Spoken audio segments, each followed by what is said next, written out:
মুজিব ভাই এসে গেছেন, তাকে আপনারা স্লোগান দিয়ে অভিবাদন দেন। শেখ মুজিবের পথ ধরো, বাংলাদেশ স্বাধীন করো। মুজিব ভাইয়ের পথ ধরো, বাংলাদেশ স্বাধীন করো।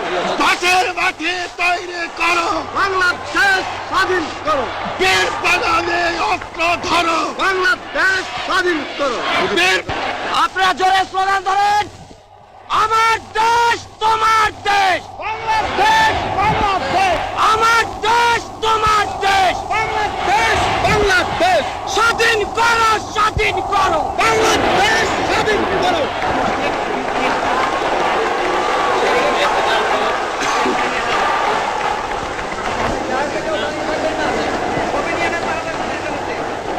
ভাইরা আমার, আজ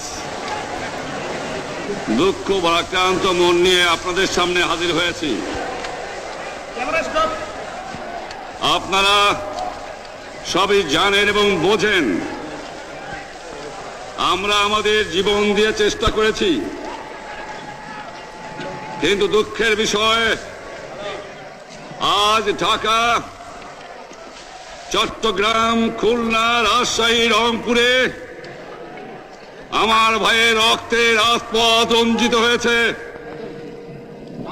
আজ বাংলার মানুষ মুক্তি চায়, বাংলার মানুষ বাঁচতে চায়, বাংলার মানুষ তারা আজ তার অধিকার চায়। কিন্তু দুঃখের বিষয়, আজ দুঃখের সঙ্গে বলতে হয় 23 বছরের করুণ ইতিহাস, বাংলার অত্যাচারের, বাংলার মানুষের রক্তের ইতিহাস, 23 বছরের ইতিহাস, মুমূর্ষ নরনারীর আর্তনাদের ইতিহাস, বাংলার ইতিহাস, এদেশের মানুষের রক্ত দিয়ে রাজপথ রঞ্জিত করার ইতিহাস। 1952 সালে রক্ত দিয়েছি, 1954 সালে নির্বাচনে জয়লাভ করেও আমরা গদিতে বসতে পারি নাই। 1958 সালে আইয়ুব খান মার্শাল জারি করে 10 বছর পর্যন্ত আমাদের গোলাম করে রেখেছে। 1967 সালে 6 দফার আন্দোলনে 7ই জুনে আমার ছেলেদের গুলি করে হত্যা করা হয়েছে। 1969 সালে আন্দোলনে আইয়ুব খানের পতন হওয়ার পরে যখন ইয়াহিয়া খান সাহেব সরকার নিলেন, তিনি বললেন দেশে শাসনতন্ত্র দেবেন, গণতন্ত্র দেবেন, আমরা মেনে নিলাম। তারপরে অনেক ইতিহাস হয়ে গেল, নির্বাচন হলো। আপনারা জানেন দোষ কি আমাদের? আজকে আমি প্রেসিডেন্ট ইয়াহিয়া খান সাহেবের সঙ্গে দেখা করেছি, আপনারা জানেন, আলাপ আলোচনা করেছি। আমি শুধু বাংলার নয়, পাকিস্তানের মেজরিটি পার্টির নেতা হিসাবে তাকে অনুরোধ করলাম 15 ফেব্রুয়ারি তারিখে আপনি জাতীয় পরিষদের অধিবেশন দেন। তিনি আমার কথা রাখলেন না, তিনি রাখলেন ভুট্টো সাহেবের কথা। তিনি বললেন প্রথম সপ্তাহে মাসে হবে, তিনি মানে নিলেন। আমরা বললাম ঠিক আছে, আমরা অ্যাসেম্বলিতে বসবো, আমরা আলোচনা করব। আমি বললাম বক্তৃতার মধ্যে, অ্যাসেম্বলির মধ্যে আলোচনা করব। এমনকি আমি এ পর্যন্ত বললাম যদি কেউ ন্যায্য কথা বলে, আমরা সংখ্যায় বেশি হলেও একজন যদিও সে হয়, তার ন্যায্য কথা আমরা মেনে নেব। আসুন বসি, আমরা আলাপ করে শাসনতন্ত্র তৈরি করি। তিনি বললেন পশ্চিম পাকিস্তানের মেম্বাররা যদি এখানে আসে তাহলে কসাইখানা হবে অ্যাসেম্বলি। যদি কেউ অ্যাসেম্বলিতে আসে তাহলে পেশোয়ার থেকে করাচি পর্যন্ত দোকান জোর করে বন্ধ করা হবে, তারপরেও যদি কেউ আসে তাকে সন্ন্যাসার করা হবে। আমি বললাম অ্যাসেম্বলি চলবে। তারপরে হঠাৎ 1 তারিখে অ্যাসেম্বলি বন্ধ করে দেওয়া হলো। কি পেলাম আমরা? আমার পয়সা দিয়ে অস্ত্র কিনেছি বহিঃশত্রু আক্রমণ থেকে দেশকে রক্ষা করার জন্য। আজ সেই অস্ত্র ব্যবহার হচ্ছে আমার দেশের গরিব দুঃখী নিরস্ত মানুষের বিরুদ্ধে, তার বুকের উপরে হচ্ছে গুলি। আমরা পাকিস্তানের সংখ্যাগুরু, আমরা বাঙালিরা যখনই ক্ষমতায় যাওয়ার চেষ্টা করেছি, যখনই এদেশের মালিক হবার চেষ্টা করেছি তখনই তারা আমাদের উপর ঝাঁপিয়ে পড়েছেন। তারা আমাদের ভাই। আমি বলেছি তাদের কাছে এই কথা যে আপনারা কেন আপনার ভাইয়ের বুকে গুলি মারবেন? আপনাদের রাখা হয়েছে যদি বহিঃশত্রু আক্রমণ করে তার থেকে দেশটাকে রক্ষা করার জন্য।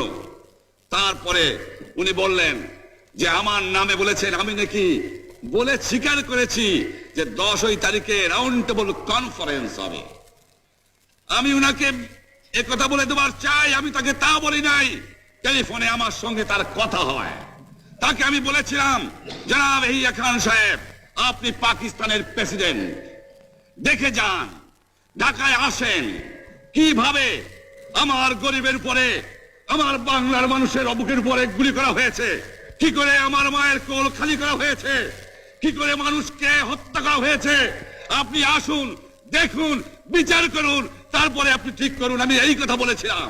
হঠাৎ আমার সঙ্গে পরামর্শ না করে বা আমাদের সঙ্গে আলোচনা না করে 5 ঘন্টা গোপনে বৈঠক করে যে বক্তৃতা তিনি করেছেন এবং যে বক্তৃতা করে অ্যাসেম্বলি করেছেন, সমস্ত দোষ তিনি আমার উপরে দিয়েছেন, বাংলার মানুষের উপরে দিয়েছেন।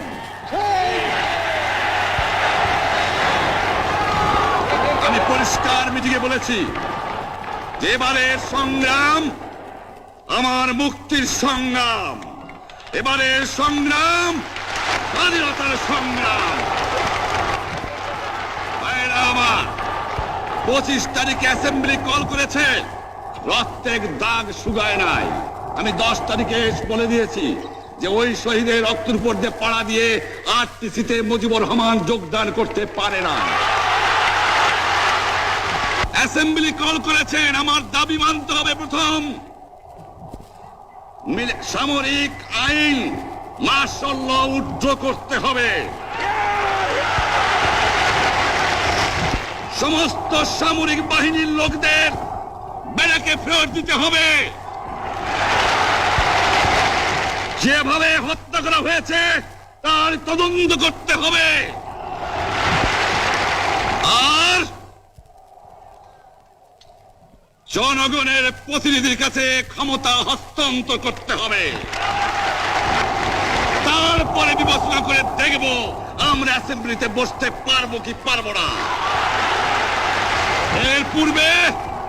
এর পূর্বে অ্যাসেম্বলিতে বসার, আমরা অ্যাসেম্বলিতে বসতে আমরা পারি না। জনগণ সে অধিকার আমাকে দেয় নাই। ভাইয়েরা আমার, তোমরা আমার উপর বিশ্বাস আছে?